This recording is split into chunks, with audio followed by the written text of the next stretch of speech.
Hello, मैं doctor Chandrakant पिंपड़े। मैं GHR educational institute की तरफ से आपसे बात कर रहा हूँ।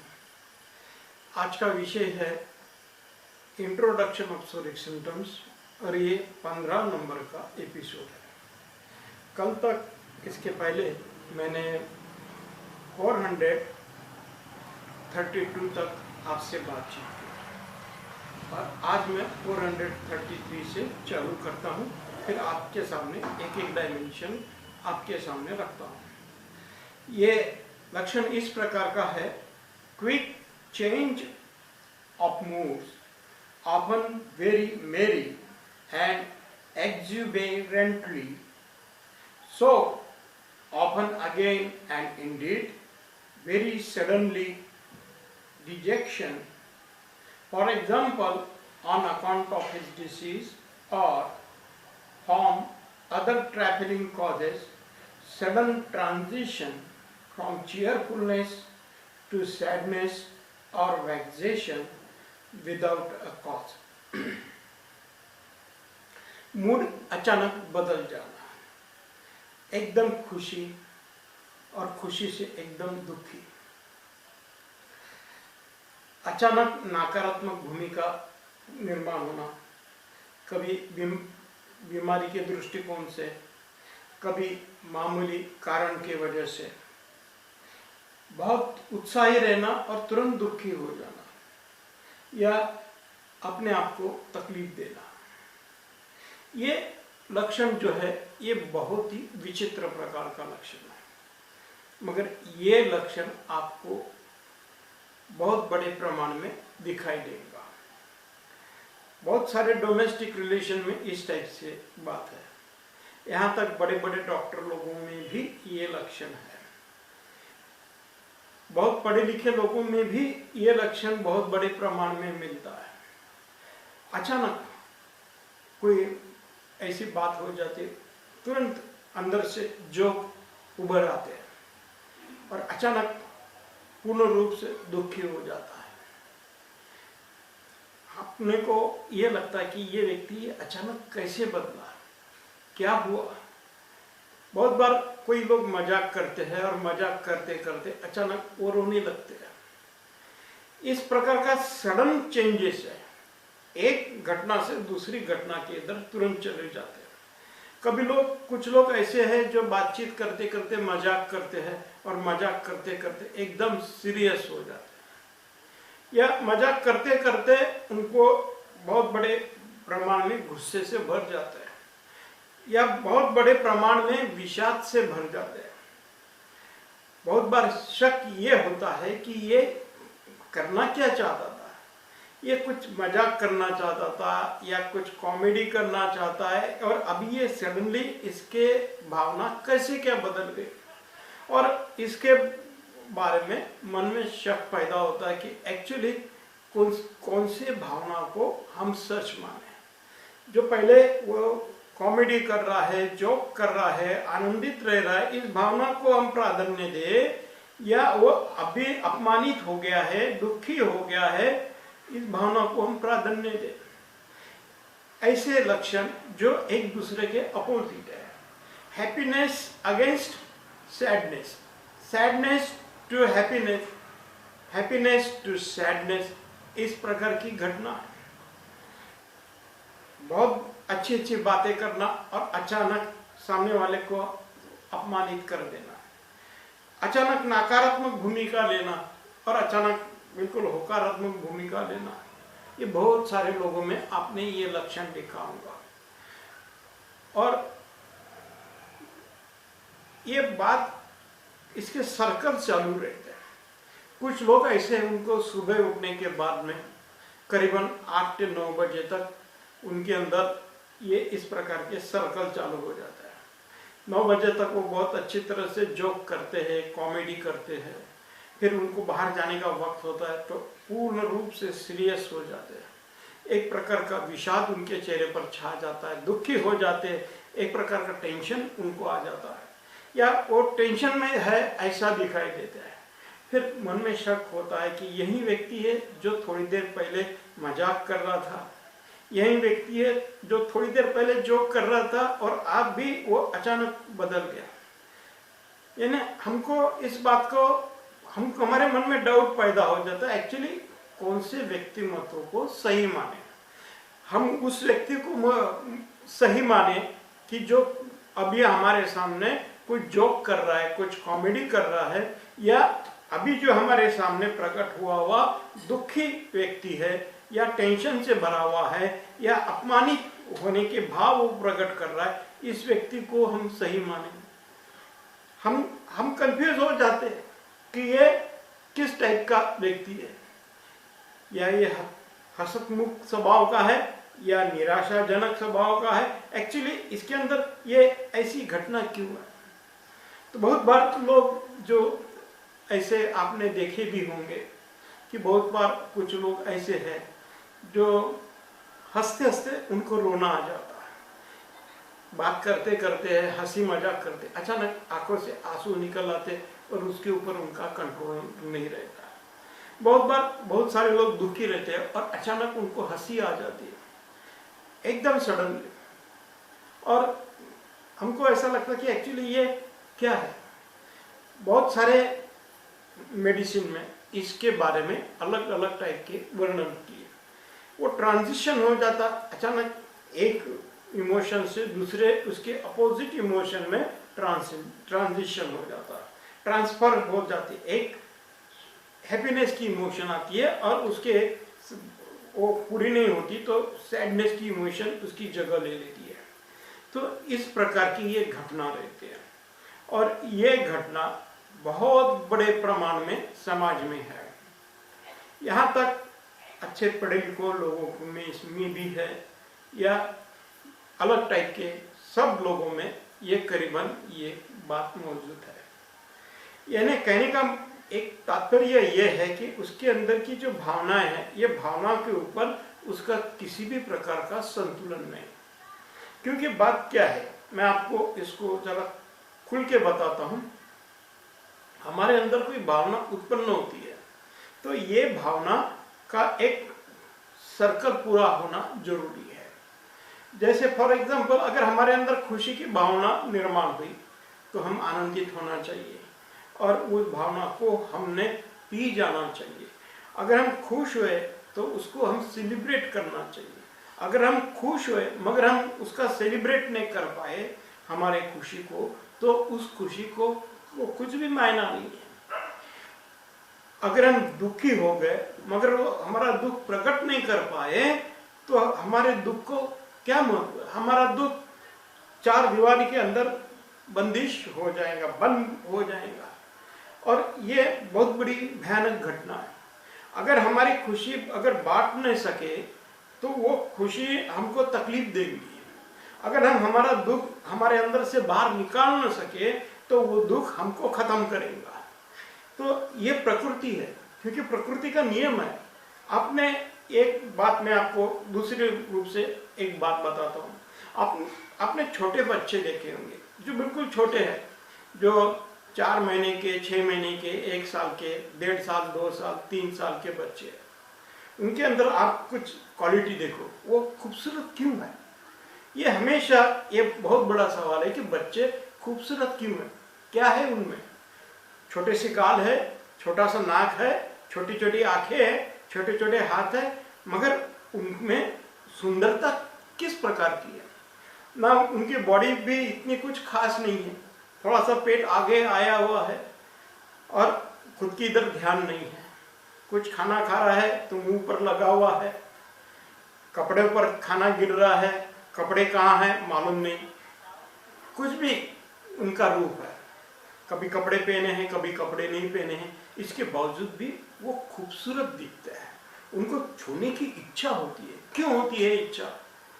क्योंकि ईश्वर ने उनके अंदर 3 प्रकार की क्वालिटी दी है, और ये क्वालिटी इस प्रकार की है कि छोटे बच्चों के अंदर हंसना जब रहता है वो तुरंत हंस देते हैं, जब उनको रोना है वो तुरंत रो देते हैं, वो उनको जब नाचना है वो नाचते हैं, उनको जब भी सेलिब्रेट करना है वो उसी क्षण वो सेलिब्रेट करते हैं। वो ये नहीं देखते कि आप क्या सोच रहे हो, वो कोई गिर गया वो तुरंत हंसते, खिलखिला के हंसते, और कोई अचानक उनको थोड़ा सा कुछ गुस्सा आ गया तुरंत रो देंगे। वो अचानक उनके भाव तुरंत प्रकट करते, उनको गुस्सा आया चीज उठा के फेंक देंगे। इस प्रकार के उनके बर्ताव है, मगर वो इसलिए खूबसूरत है कि वो जिंदगी के प्रवाह के साथ में मिल चुके हैं। वो प्रवाह के साथ बहने की कला उनके पास में है। उनके अंदर जो भी इमोशंस आते हैं उस इमोशन के साथ वो वफादार रहते, ईमानदार रहते, और उस इमोशन के साथ में वो प्रवास करते हैं।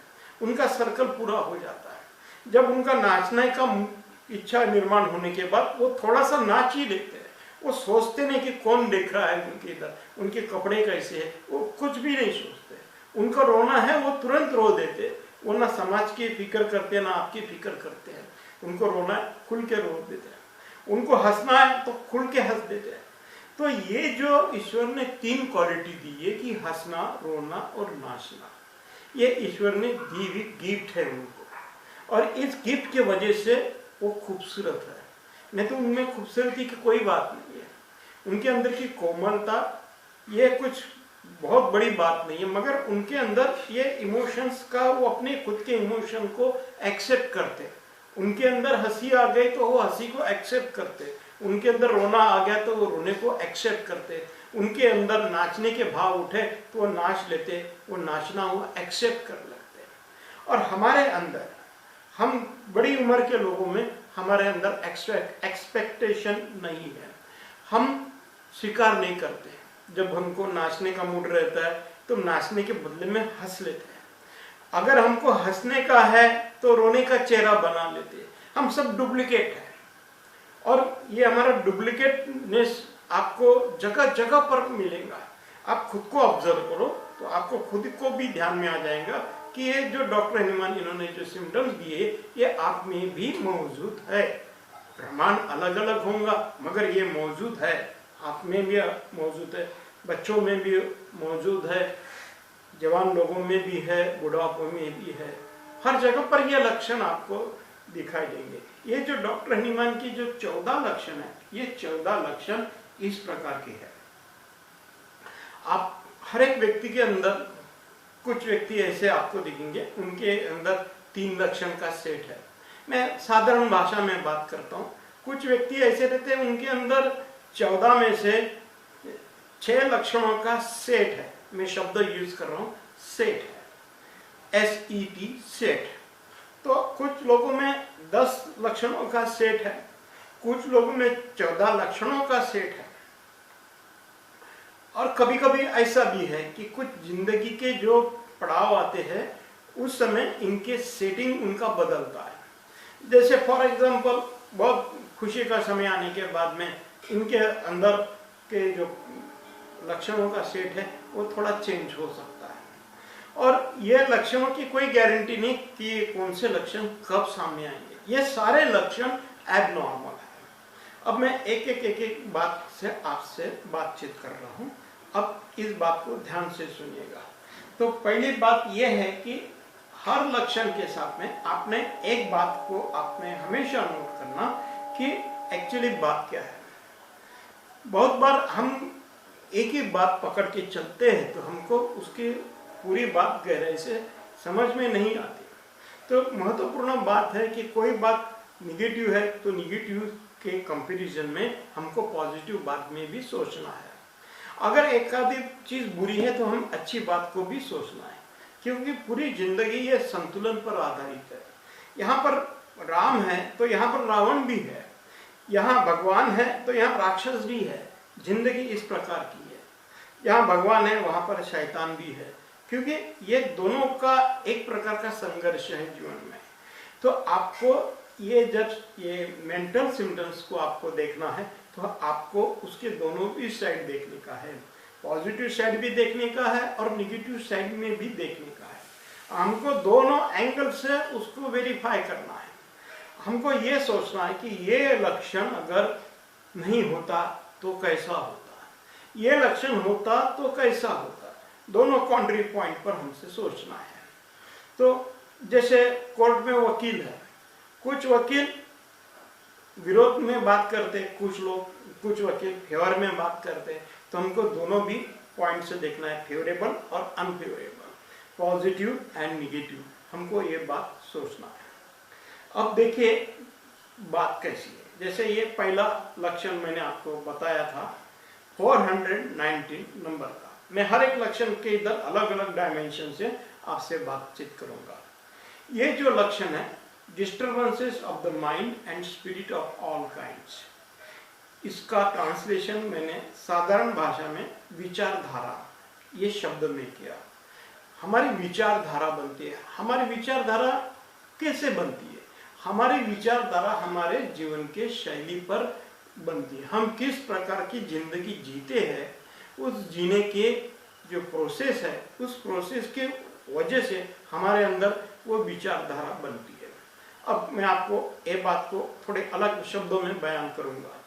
जैसे फॉर एग्जाम्पल, बहुत सारे लोग न्यूज़पेपर पढ़ते हैं या कुछ टीवी पर न्यूज़ देखते हैं, और उनके एक ही पॉइंट उनके दिमाग में रहता है कि ये ऐसा हुआ और ये लीडर ऐसे बात कर रहा है, ये इस टाइप का है।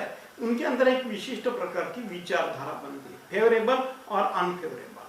अब वो उसी विचार से वो टीवी की न्यूज़ भी देखते हैं और उसी विचार से वो निर्णय भी लेते हैं। तो जीवन में बहुत सारी बातें ऐसी है कि जो हम हमारे विचारधारा के ऊपर डिपेंड होके हम निर्णय लेते हैं। हम प्रैक्टिकल वस्तु स्थिति को देखते नहीं हैं।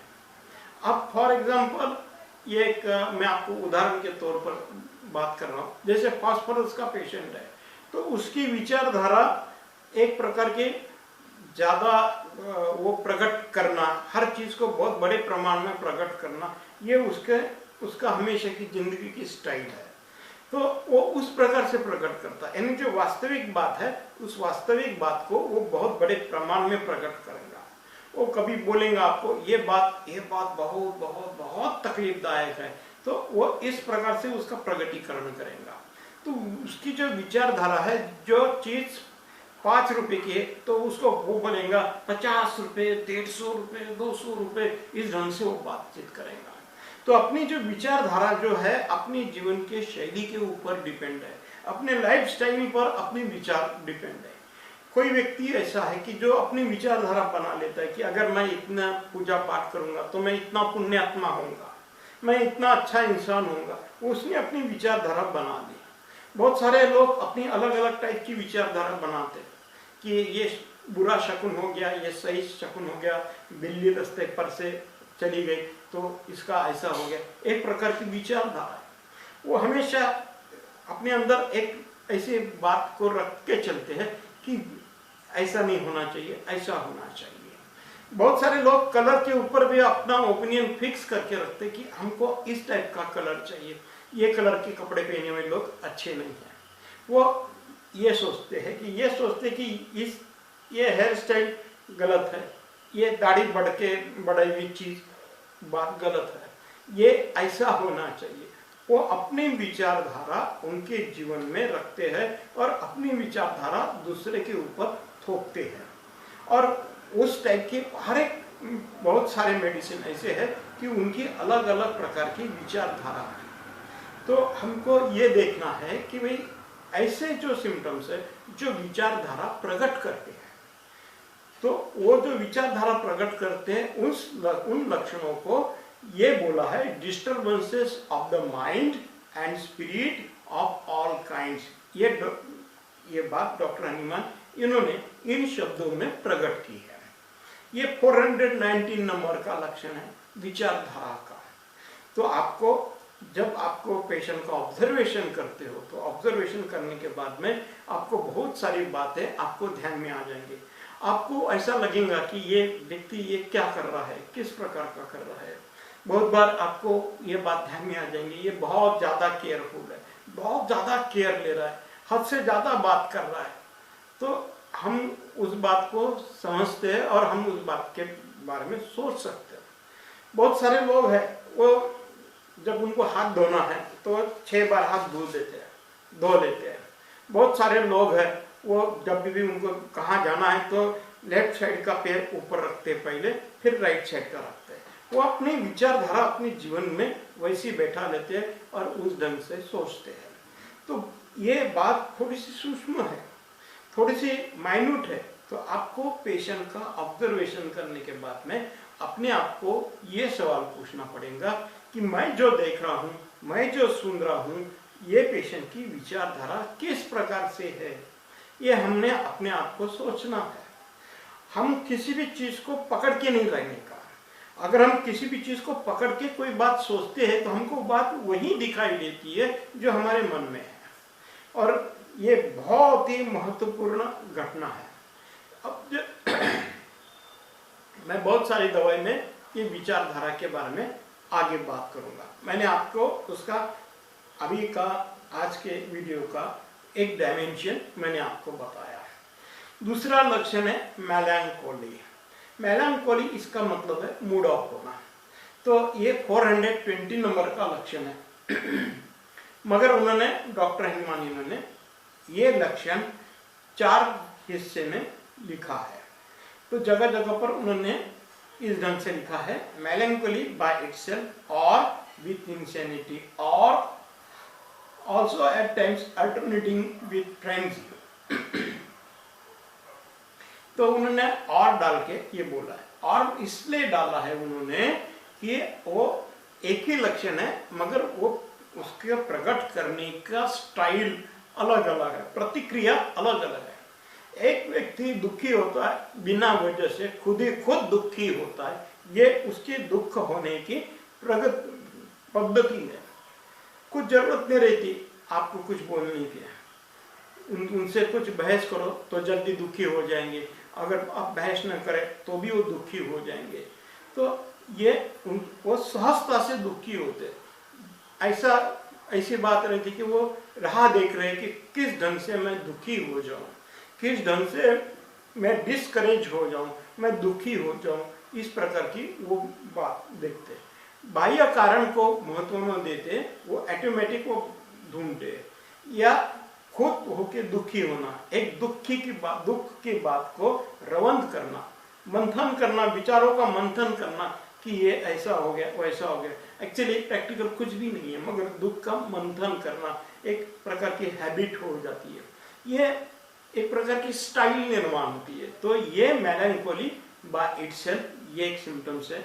तो मैंने इसको ए नाम लिखा, मैंने इसको ए लिखा यानी समझने के बाद से। अब बी है, 420 नंबर का ही लक्षण है, मैंने उसको बी नाम डाला कि मेलांकोली विथ इंसैनिटी। एक दुखी होना है और उसके साथ में उसके पागलपन की उसके ऊपर छाप गिरती है। इस ढंग का दुखीपना रहता है कि जिससे एक प्रकार का पागलपन लगे कि ऐसा क्यों, ये व्यक्ति क्यों कर रहा है, क्यों खाना बंद कर दिया, दुखी हो गया, तो अलग टाइप का बर्ताव हो गया, एक विचित्र बर्ताव हो गया, तो कुछ ऐसी विचित्र हरकतें कर देता है। जैसे मैंने एक जगह की बात सुनी थी, एक लड़की को गुस्सा आ गया, उनकी तरफ मेहमान आए थे, तो उस लड़की को उनका गुस्सा आया। तो उसने ऐसा सोचा कि ये लेडीज के वजह से हमारी शादी टूट गई। तो उसने गुस्सा उसको ऐसा, दुखी ऐसी हुई कि वो लेडीज बैठी थी कुर्सी पर, तो उसका हाथ खींच के उसने दरवाजे पर तक खींच के लेके गई और उसको पटक दिया। अब क्या मतलब आया इस बात का? एक व्यक्ति चुपचाप बैठी है और वो मन में सोचती है कि इसके वजह से मेरी शादी टूट गई, तो मगर वो कुछ बातचीत नहीं, कुछ सबूत नहीं, कुछ भी नहीं, मगर उस औरत का हाथ पकड़ के उसको घर के बाहर भी नहीं लेके जा रही, सिर्फ दरवाजे तक लाके खींच के रखा। ये बिना सोचे समझे एक प्रकार का विचित्रपन है, एक प्रकार का पागलपन है। तो ये जो सिम्टम्स है, यानी दुख की प्रतिक्रिया एक प्रकार के पागलपन में व्यक्त करना। एक बहुत सारे लोगों को इस प्रकार की हैबिट रहती है, वो कुछ तो भी ऐसी हरकत करते कि जिसको सेंसलेस हरकत रहती है, अपने को लगता है ये क्या मूर्खता भरी हरकत है, मगर वो हो जाती है। तो ये लक्षण है मेलांकोली विथ इंसेनिटी। और उसके बाद में जो सी का है 420 नंबर का ही लक्षण है, also at time alternating with frenzy, यानी ऐसी एक्साइटमेंट रहती कि जो वो कंट्रोल नहीं की जाती। इस प्रकार का रुकना रहता है कि वो कंट्रोल नहीं होता और चार लोगों को वो उनका रुकना दिखाई देता है। तो एक ऐसे प्रकार का बिहेवियर रहता, एक ऐसा बर्ताव रहता कि सब लोगों को ध्यान में आ जाएगा कि इस व्यक्ति को कुछ तो भी हुआ, कुछ तो भी गड़बड़ उसके साथ में हुई, किसी बात का इसको बहुत बुरा लगा और वो इस प्रकार की रिएक्शन दे रहा। वो अपने ये बात आपके आजू बाजू आप बहुत जगह पर देखते होंगे या आप खुद भी उसके शिकार हो सकते हैं। बहुत बार ये व्यक्ति रहते, रूठने की एक अलग अलग स्टाइल है, एक पद्धति है। तो आपको ये सिम्टम्स आपको अलग अलग ढंग से आपको दिखाई देगा। तो ये इस प्रकार का लक्षण है 420 नंबर का सी का। और उसके बाद में आता है डी नंबर का लक्षण, हावर्स ऑफ रैशनलिटी। मेलेंकोली ये जो निर्माण होती है, दुख निर्माण होता है, तो वो अपना हम कितने सही है इसके बारे में वो बहस करता है। वो घंटों तक बहस करता है कि देखो मैं कितना सही हूँ और ये व्यक्ति कितना गलत है। इस प्रकार की बहस करता है, इस प्रकार की बहुत बड़ी चर्चा करता है। वो घंटों घंटों तक लेक्चर देता है कि मैं कितना निर्दोष हूँ, मेरे मन में ऐसा नहीं था, मगर इस व्यक्ति ने मेरे को दुखी बनाया। इस प्रकार से, इस पद्धति से वो बात करता है। तो यहाँ पर मैं थोड़ा ये विराम लेता हूँ। अगले एपिसोड में मैं और इसके बारे में कुछ बातें करूँगा और अगले सोरिक सिम्टम्स की इधर आगे बढ़ूँगा। Thank you please.